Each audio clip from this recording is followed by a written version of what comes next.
Pallati i Kulturës Dervician mblodhi artistë nga Dropulli dhe Pogoni, nga Greqia, Gjirokastra dhe qytetet të tjera të Shqipërisë.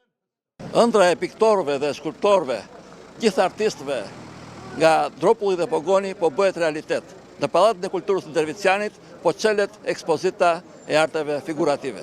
Bashkia Dropull numëron mbi 60 piktorë dhe skulptorë, ku pjesa më e madhe e tyre ose familjar të artistëve kanë vendosur vepra arti pranë galerisë së re në Dropull. Është një moment historik, është një ditë shumë e shënuar.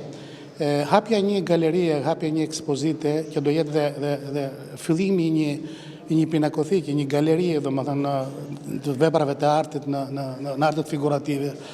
I bëjmë dhuratë nga një punë, sa për fillim domethënë, edhe kjo do jetë një embrioni, një galerie serioze, besoj, në të ardhmen. Profesori i Universitetit të Athinës, zoti Manos Stefanidis, dha kontributin e tij profesional për hapjen e kësaj galerie.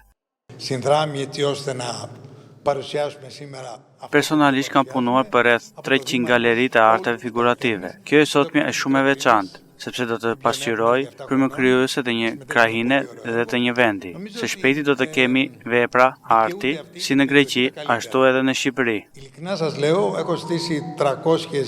Të së 17 vjeçarja Larisa Dhimo, e cila jeton në Janin dhe është me origjinë nga Klishari i Dropullit Sipër, është artistja më e re në moshë që vendosi veprën e saj në këtë galeri.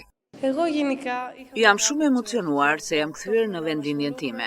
Ushtrimin e artit të pikturës e kam filluar që në moshën 8 vjeçare. Jam shumë e apasionuar dhe po punoj për arritje më të larta. Sot kam sjell pranë Galerisë së Arteve në Dropull veprën time të parë. Në ceremoninë e inaugurimit të Galerisë së Arteve Figurative në Dropull, gjatë përshëndetjes së tij kryetari i Bashkisë Dropull, zoti Dimitaj Toli, falenderoi të gjithë artistët për pjesëmarrjen dhe kontributin e tyre. Në këtë event të artit, nderuan me pjesëmarrjen e tyre edhe përfaqësues të trupit diplomatik të Greqisë në vendin tonë, përfaqësues të klerit dhe shumë personalitete të artit.